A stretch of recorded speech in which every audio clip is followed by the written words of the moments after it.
Team India star క్రికెటర్లు రోహిత్ శర్మ, విరాట్ కోహ్లీ తమ అంతర్జాతీయ క్రికెట్ రీ ఎంట్రీ మ్యాచ్ లో నిరాశపరిచిన సంగతి తెలిసింది. దాదాపు 7 నెలల తర్వాత భారత్ తరపున ఆడిన ఈ సీనియర్ ద్వయం ఏ మాత్రం ప్రభావం చూపలేకపోయారు. ప్రతివేదికగా ఆస్ట్రేలియాతో జరిగిన తొలి వన్డేలో రోహిత్ కేవలం 8 పరుగులు మాత్రమే చేసి అవుట్ కాగా కోహ్లీ డకౌట్ గా వెనుదిరిగాడు.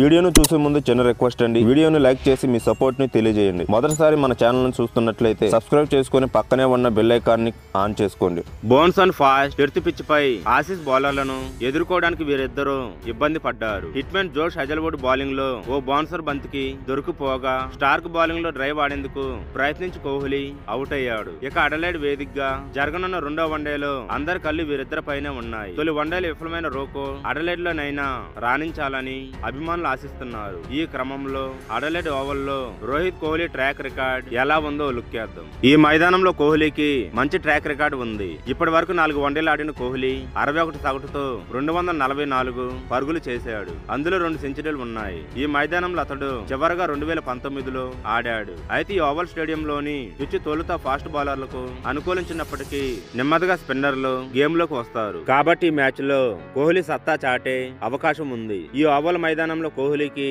టెస్టుల్లో కూడా మంచి రికార్డు ఉంది. ఇప్పటి వరకు 5 టెస్టులు ఆడిన కింగ్ కోహ్లీ 52.70 సగటుతో 527 పరుగులు చేశాడు. ఈ చారిత్రాత్మక మైదానంలో అతడి పేరిట 3 టెస్టు సెంచరీలు ఉన్నాయి. అయితే ఈ మైదానంలో గత రికార్డులు రోహిత్ శర్మను భయపెడుతున్నాయి. అడలైడ్ లో హిట్మెన్ ట్రాక్ రికార్డ్ అసలు బాగోలేదు. ఇప్పటి వరకు ఈ మైదానంలో 6 వన్డేలు ఆడిన మాజీ కెప్టెన్ 21.83 సగటుతో కేవలం 131 పరుగులు మాత్రమే చేశాడు. ఇక్కడ అతడి అత్యధిక వ్యక్తిగత స్కోర్ 44గా ఉంది. టెస్టుల్లో కూడా రోహిత్ తన మార్కును చూపించలేకపోయాడు.